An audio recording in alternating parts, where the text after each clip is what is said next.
Bom dia. Bom dia. Graça e paz do Senhor Jesus, amém? A saudação mais linda e mais poderosa que existe na terra é essa: a graça e a paz do Senhor Jesus.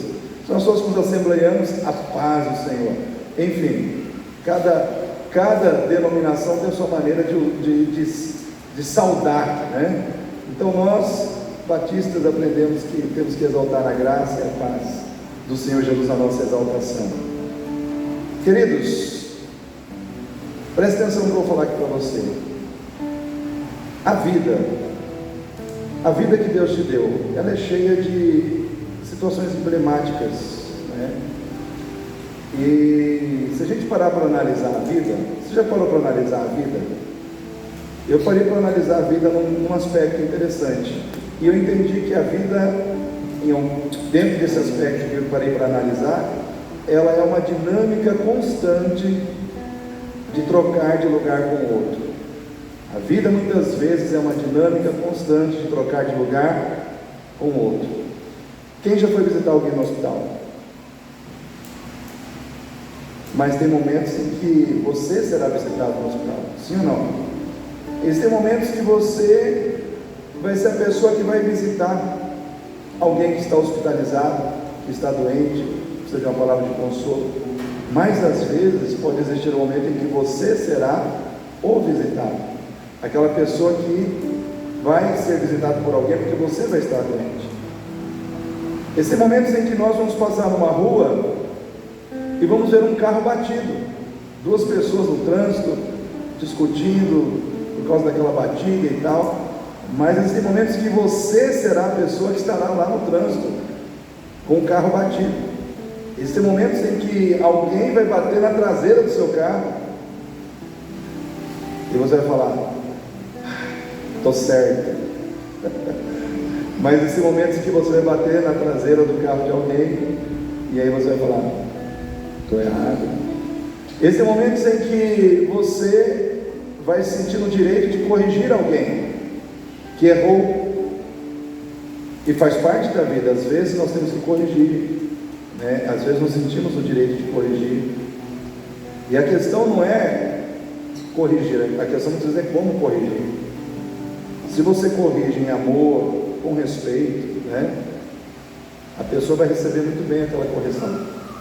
Mas existem momentos em que você também passará pela situação de ser corrigido, né? Porque você também erra. Da mesma maneira que você acerta, você também erra. Da mesma maneira que muitas vezes Deus te usa para corrigir, Deus pode usar alguém para corrigir você.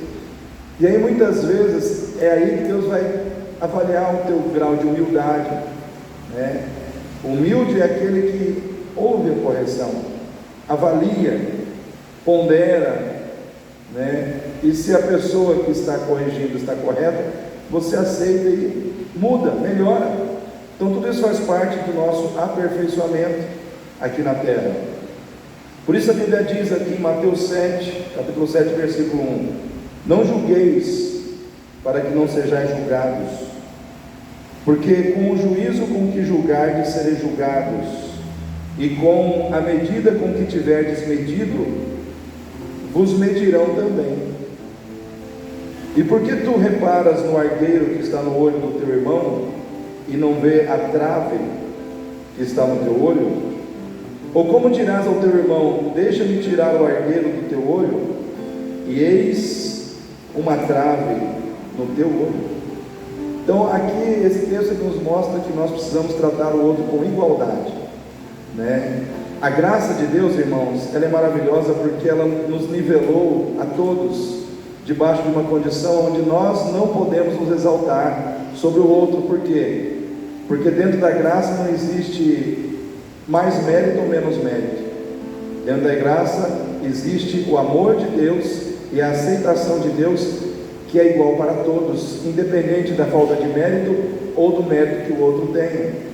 Então o chamado para viver debaixo da graça é um chamado constante para nós sermos misericordiosos, é um chamado constante para nós exercermos graça, exercermos misericórdia, entendendo que a vida é uma dinâmica constante de trocar de lugar com o outro, né? Hoje você está tendo a condição de estar por cima e o outro estar por baixo, mas essa condição pode mudar. Essa condição ela pode ser alterada. Se Deus achar que você está achando que você sempre estará por cima e o outro sempre estará por baixo, Deus pode fazer a roda girar só para te ensinar que o outro é igual a você e você é igual ao outro. Então nós precisamos ter esse cuidado, né, na nossa vida. Eu vi uma vez um pastor dizendo que às vezes dentro da igreja os mais velhos querem criticar os mais novos porque erram, porque falham, né? E esse pastor disse: irmãos que são mais maduros, deixa o menino rodar, né? Deixa o menino errar, porque ele está crescendo. Daqui a pouco ele vai aprender, daqui a pouco ele vai chegar na mesma maturidade que você já chegou.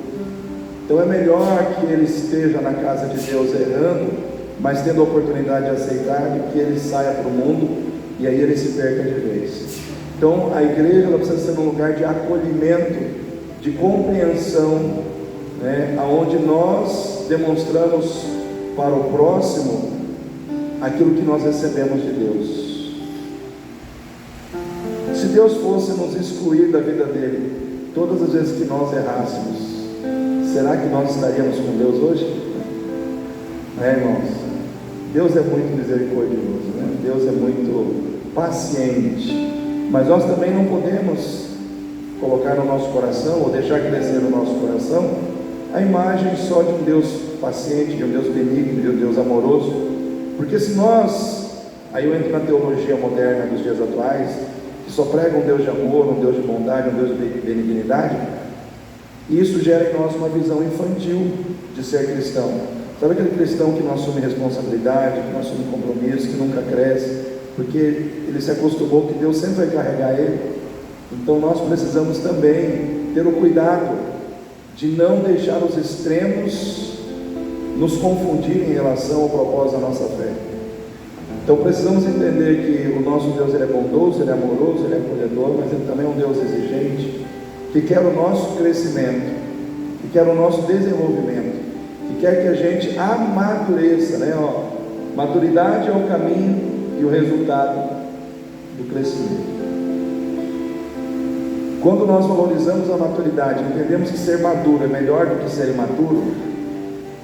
Irmão, ser maduro é melhor do que ser imaturo, sim ou não? Quem quer ser maduro? Ser maduro é melhor do que ser imaturo. Quando a gente entende isso e começa a entender e valorizar na nossa vida atitudes que nos levam à maturidade, a maturidade se torna um caminho para o crescimento. E quando nós crescemos por praticarmos esses princípios, essas ações, o resultado do crescimento é a maturidade. Então a maturidade é o caminho e também é o resultado final, né, do crescimento.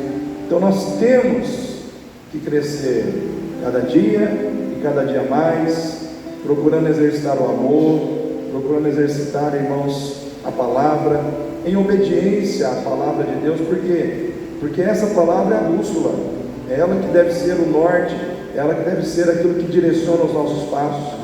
Lâmpada para os meus pés e luz para os meus caminhos é a tua palavra.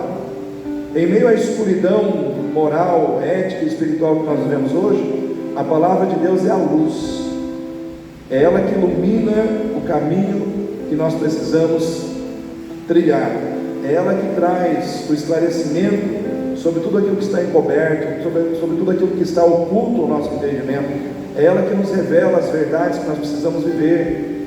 A palavra de Deus, ela é direção para quem está na escuridão.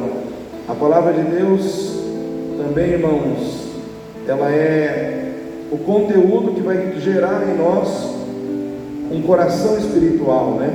E que o salmista diz: escondi a tua palavra no meu, para não pecar. Não adianta você guardar a Bíblia na sua casa, você tem que guardá-la no teu coração, porque à medida que você coloca a palavra de Deus no seu coração, você peca menos, você erra menos, você falha menos.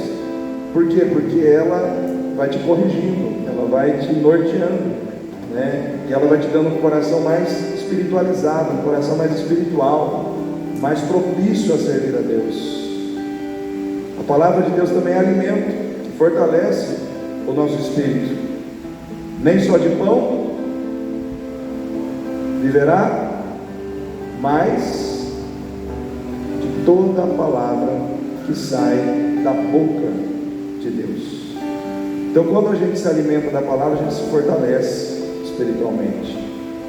A palavra de Deus, ela é alimento. O Senhor Jesus diz: as minhas ovelhas ouvem a minha voz, eu as conheço e elas me seguem. Eu lhes dou a vida eterna e jamais perecerão, porque ninguém pode arrebatá-las das mãos de meu Pai. Em outras palavras, quem é ovelha tem prazer em ouvir a palavra de Deus. Quem é ovelha ouve o que Jesus diz, obedece e segue a Cristo. Então, nessa manhã, eu quero deixar essa reflexão no teu coração, no encerramento da nossa EBD. Estamos aqui para aprender, e a gente aprende de várias maneiras. A gente aprende em sala, a gente aprende no formato de tempo, a gente aprende a todo instante. A gente tem que estar com os ouvidos abertos para entender o que Deus quer. Vamos ficar em pé nesse momento para que nós possamos louvar ao Senhor.